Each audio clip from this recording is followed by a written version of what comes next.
রোজের নানা অনিয়মে ভুঁড়ি বেড়েই চলেছে, ওজন ঝরাতে তাই ডায়েটই ভরসা। দিনরাত কড়া ডায়েট মেনেও মেদ যে কিছুতেই জব্দ হচ্ছে না, গলদ থাকতে পারে ডায়েটের নিয়মে। ডায়েট করার মাঝেই খিদে পেলে মুখে পুড়ছেন রকমারি স্ন্যাক্স। অনেকেই ভাবেন পরিমাণে কম খেলেই বুঝি রোগা হওয়া যায়, এমনটা কিন্তু নয়। ডায়েট করলে নির্দিষ্ট সময় অন্তর নির্দিষ্ট পরিমাণ খাবার খেতে হয়। ডায়েট করার শুরুর দিকে খিদে পাওয়া খুবই স্বাভাবিক, তবে খিদেকে নিয়ন্ত্রণ করতে না পারলেই যে ওজন কিছুতেই কমবে না। খিদে পেলে কিভাবে তা সামাল দেবেন জানতে হবে সেই টোটকাই। ডায়েটের সময়ে খিদে নিয়ন্ত্রণে রাখবেন কিভাবে, চলুন তাহলে জেনে নেওয়া যাক। যখনই খিদে পাবে তখন বেশি করে জল খেয়ে নিন। এই টোটকায় খিদে অনেকটাই কমে। জল খেলে পেট ভরে যায়। যে কোনো ডায়েট করার সময়ে পর্যাপ্ত জল খাওয়ার পরামর্শ দেন পুষ্টিবিদরা। এতে শরীর থেকে টক্সিন পদার্থগুলি বেরিয়ে যায়, কোষ্ঠকাঠিন্যের ঝুঁকিও কমে।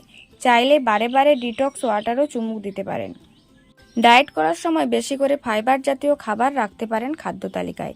এই প্রকার খাবার খেলে পেট অনেকক্ষণ ভরা থাকে, খিদে কম পায়। ওটস, বার্লি, ফল ও শাকসবজিতে ভরপুর মাত্রায় ফাইবার থাকে। এছাড়া খেতে পারেন মটর, শিম ও বিভিন্ন প্রকার ডালও। প্রোটিনও খিদে কমাতে সাহায্য করে। ডায়েট করার সময় 4 ঘন্টা অন্তর প্রোটিন সমৃদ্ধ খাবার রাখলে তা খিদে পাওয়ার অনুভূতি কমাতে সাহায্য করে। খিদে পেলে ভাজাভুজি নয়, একটা সেদ্ধ ডিম খেলে বেশি উপকার পাবেন। মানসিকভাবে চাঙ্গা থাকতে হবে।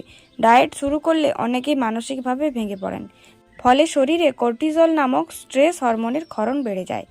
এরকম হলে কিন্তু আমরা অজান্তে বেশি পরিমাণে খেয়ে ফেলি, ওজন কিছুতেই কমে না। ডায়েট শুরু করার আগে তাই মানসিকভাবে প্রস্তুত হন, নইলে শত চেষ্টাতেও ওজন কমবে না। খাওয়ার সময় তাড়াহুড়ো না করাই ভালো। বিভিন্ন গবেষণায় দেখা গিয়েছে ধীরে ধীরে চিবিয়ে খাবার খেলে পেট অনেকক্ষণ ভরা থাকে, খিদেও কম পায়। তাই ডায়েট শুরু করার আগে এইসব বিষয়গুলি মাথায় রেখে তারপর ডায়েট শুরু করবেন।